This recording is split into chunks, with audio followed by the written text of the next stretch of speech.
Assalamualaikum warahmatullahi wabarakatuh. Kita sekarang yang terakhir adalah Kerajaan Bali. Nih, Kerajaan Bali itu terletak di sebuah pulau kecil tidak jauh dari wilayah Jawa Timur.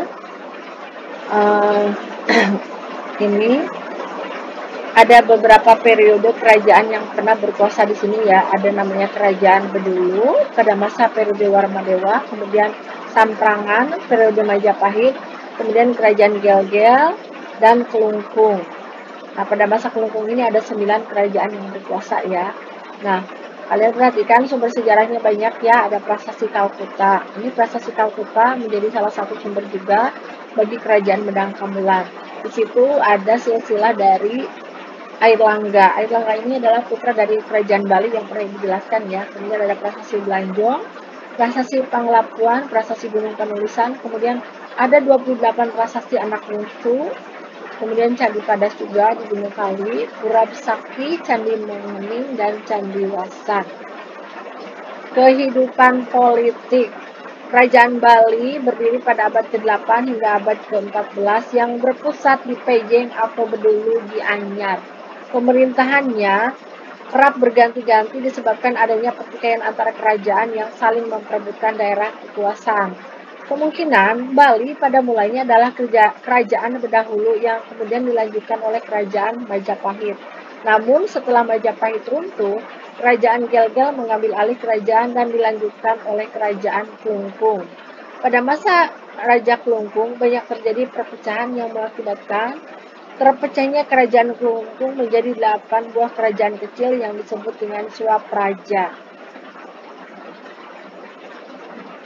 Penyebab runtuhnya kerajaan Bali, Patih Kebo Iwa yang berhasil dibujuk untuk pergi ke Majapahit, tetapi sampainya di Majapahit, Kebo Iwa dibunuh.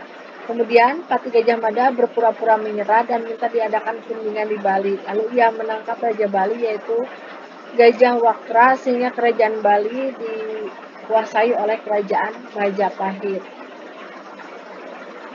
Nah, adapun raja-raja yang pernah berkuasa di Bali adalah Raja Srikesari, Raja Ungrasena, Raja Tabanendra Warmadewa, Jaya Singa Warmadewa, Jaya Sadu Warmadewa, Sriwijaya Mahadewi, Dharma Udayana Warmadewa. Nah, ini Dharma Udayana Warmadewa itu adalah adiknya Dharma Wangsa, maksudnya istrinya yang bernama Putri Mahendra Datta adalah adiknya Raja Dharma Wangsa. Nah, dari pernikahan ini kemudian dia punya anak namanya Airlangga.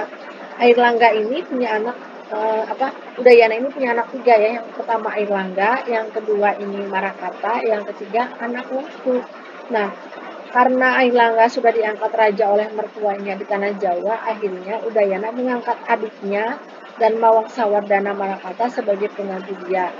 Nah, tapi setelah wafat, dia tidak menurunkan kepada anaknya, tetapi kepada adiknya yang bernama Paduka Haji anak Wungsu, kemudian dilanjutkan oleh Jaya Sakti, dan yang terakhir Bedahulu. Kehidupan sosial. Ketika Bali jatuh ke tangan Majapahit, kehidupan sosial itu terdiri dari bangsawan Jawa dan para pembesar kerajaan. Jadi mereka selevel gitu ya. Sedangkan rakyat Bali dianggap sebagai rakyat jajahan yang tidak memiliki kekuasaan apa-apa. Di samping itu terdapat istilah jero dan jaba untuk membedakan golongan orang yang di dalam atau di luar puri atau keraton. Kehidupan ekonomi. Ekonomi masyarakat Bali bersumber dari hasil pertanian dan jenis yang diperdagangkan antara lain adalah padi, talas, kelapa, pinang, pucung, dan padi-padian. Selain dengan bercocok tanam, rakyat juga sudah memanfaatkan binatang ternak seperti anjing, ayam, kuda, kerbau, dan sapi. Nah, kehidupan budaya.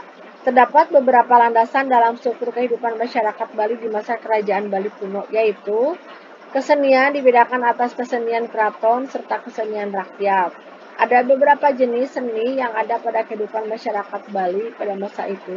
Di antaranya adalah baju adat Bali, tari kecak, dan lukisan yang dihasilkan oleh tangan warga sekitar. Ini asal kalian tahu nih ya, tari kecak awal mulanya tari ini dimainkan oleh pemain 5-7 orang. Ketika Bung Karno datang berkunjung ke Bali, kemudian beliau melihat pertunjukan tari kecak, kemudian beliau mengusulkan, kayaknya tarian ini akan seru deh kalau dibawakan oleh banyak orang ya. Makanya sejak saat itulah tari kecak banyak dilakukan secara massal. Ini adalah usulan dari Presiden pertama kita, Presiden Soekarno.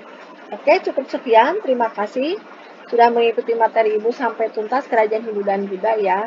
Selanjutnya nanti kita pekan depan akan diadakan ulangan PTS. Assalamualaikum warahmatullahi wabarakatuh.